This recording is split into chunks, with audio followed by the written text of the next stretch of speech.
Hello everyone. I've just been joined in the studio by Dr. Matthew Johnson. Dr. Johnson works at the Wesley General Hospital and he's here today to tell us all about giving blood.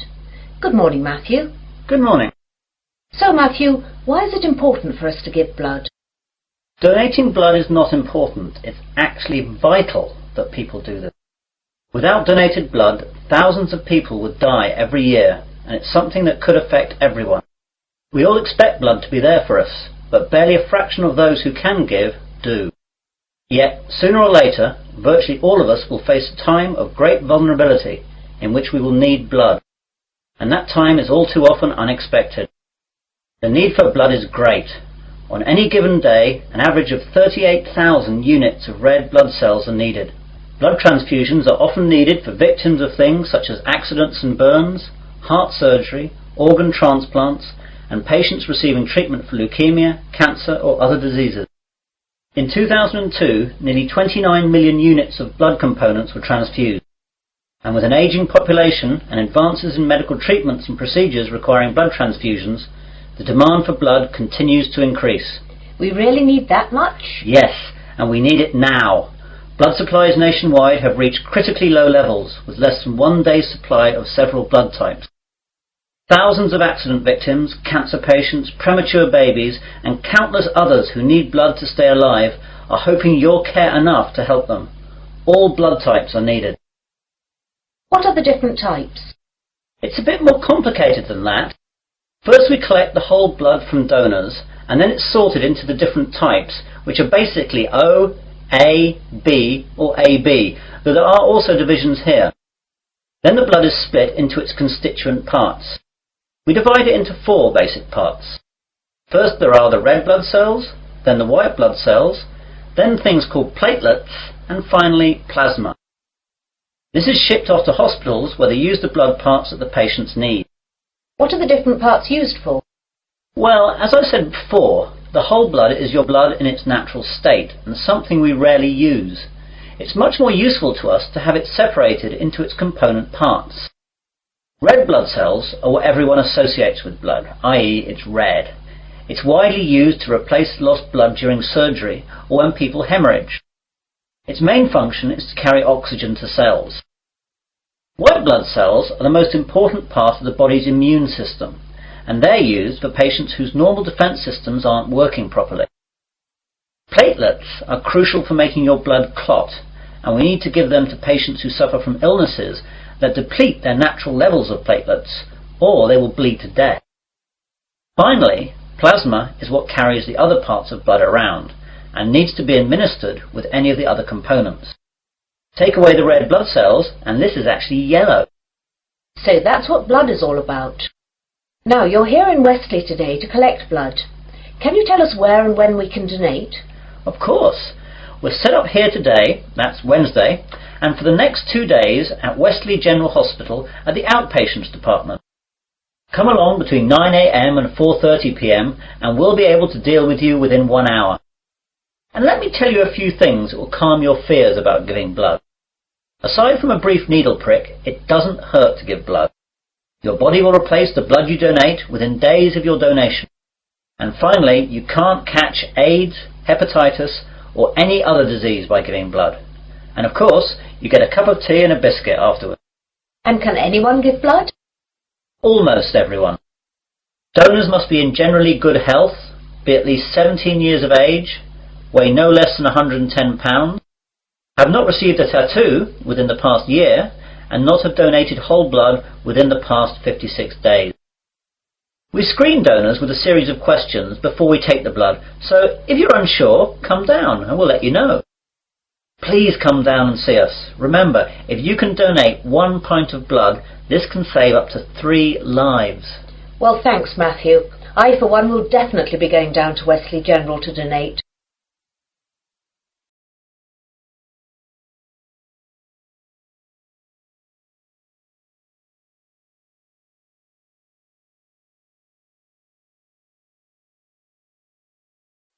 Hello there, do you work in the computer room? Yes, I do. Can I help you? Well, I'm a first year and I know that I'll need to use the computer room for my work, as I don't have a computer of my own. So I thought I'd get down here and see what I have to do in order to get time on one of the university's computers. Okay, there are 4 computer labs open to undergraduates. The others can only be used by the staff and postgraduates. The names of the 4 labs you can use are Wimborne, Franklin, Salisbury and Court. Wimborne and Court are in this building, the Johnson building. Franklin is in the Computer Sciences building, and Salisbury is in the library. So I can use them whenever I like? Well, you can use them, but not whenever you like. As you can imagine, they're in quite a lot of demand, so you have to reserve your time on a computer. In each of the labs, there is a reservation book, and you can reserve your time on a computer in that for 2 hours daily. If a computer is free, though, you can go on it straight away. It's quite straightforward, but be sure to always write your name in the reservation book in pen, or someone can rub it out and put their name in instead. Oh my God, does that really happen? I'm afraid so, and far more often than you would think. When people are stressed about their assignments, they'll do anything to get some time on the computers. Better not try it yourself, though, or you'll be banned from the computers for the rest of the academic year, and your password and username will be taken away. That reminds me, I've got to get a username and password. How do I go about that then? Well, what I'll do is to pass you over to my colleague Jane, as she's in charge of all that. Jane? Yes, Dave? I've got a new student here wanting to find out about usernames and passwords. Can you help him out with that? Yeah, sure. Hi there. Hi. Well, it's a straightforward process. First of all, tell me your name and I'll type it into the system. James Smith. Right, let me do that. You see, all students are automatically given a username and then they just choose a password themselves. Okay, so your username is James Smith 2. That's all small case. That means there must be more than one of you at the university at the moment. Well, what do you want your password to be? I think I'll choose biology, as that's the subject that I'm studying, though my girlfriend Mary will be upset that it's not her name I'm using. Well, that's all done. You can now use any of the 4 undergraduate computer labs. By the way, can I print out stuff at the labs? Yes, you can, but sometimes it's not quick. When you print, it goes into a queue and it'll be left in a tray in Franklin, as that's where all the main printers are. The good bit is that, although last year it cost 3p per page, now it doesn't cost you anything. I don't really know much about computing. Is there any training available? Yes, we have introductory courses for all new students. There is beginner, intermediate and advanced. Which would you like to go for? Well, I have done some, but I don't know if I'm up to anything more than beginner. I'd better stick with that. Intermediate could be too tough. Well, your course is in Franklin then. We're in Court now. You know where that is? That's in this building too, isn't it? No, that's Wimborne you're thinking about. Franklin's over in the Computer Sciences building. Anything else? I don't know what time the course starts. Let's have a look then. Advanced starts at 4:30 in the afternoon on Mondays, but yours is the day after at 5 in the afternoon. Are there any other times, as I've got a part-time job then? Yes, you could try Thursday at 2 p.m. How's that? Even worse, as I've a tutorial then. Anything else? No, that's it. I'll have to rearrange work then. I can't miss the tutorial.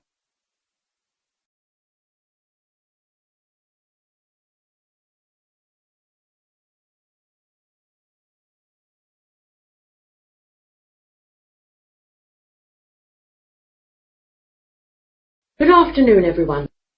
In today's seminar, we're going to continue listening to different students giving us a presentation on the subject of their term paper. Now, today is Hillary's turn. So, what are you going to talk about today, Hillary? Well, some of you will know that I was brought up when I was young in Japan, and I'm going to do my term paper on Japan's bullet trains, which have revolutionized their rail industry. Japan's main island, Honshu, is covered by a network of high-speed train lines that connect Tokyo with most of the island's major cities and Fukuoka on the island of Kyushu. Japan's high-speed trains are called Shinkansen, but are known to us as bullet trains. The Japanese bullet train system is credited with being the world's first purpose-built high-speed railway, and the model and inspiration for all other similar type systems running today, such as the French TGV. The reputation it has earned for safety, speed and punctuality is unsurpassed. I'd like to give you some figures about that. As regards safety, there has never been a death on the bullet train system since its inception in 1964. other than that caused by deliberate passenger misadventure. As far as speed is concerned, the bullet train holds the current world record for the fastest average speed between two station stops, which was 261.8 kph between Hiroshima and Kokura. The train travelled 192 kilometres in 44 minutes. This record is from the 500 series Nozomi trains, running at a maximum speed of 300 kilometres an hour between Shin Osaka and Hakata. I'll talk more about them later. The punctuality puts European train services to shame. Most trains arrive at their destination after several hours to within the second. In 1 year, the total time that all bullet trains were late by was 12 seconds. This statistic is hard to believe, but it would be difficult to prove otherwise, and that's what the rail authorities in Japan have told us. Now I'd like to tell you a bit about their history.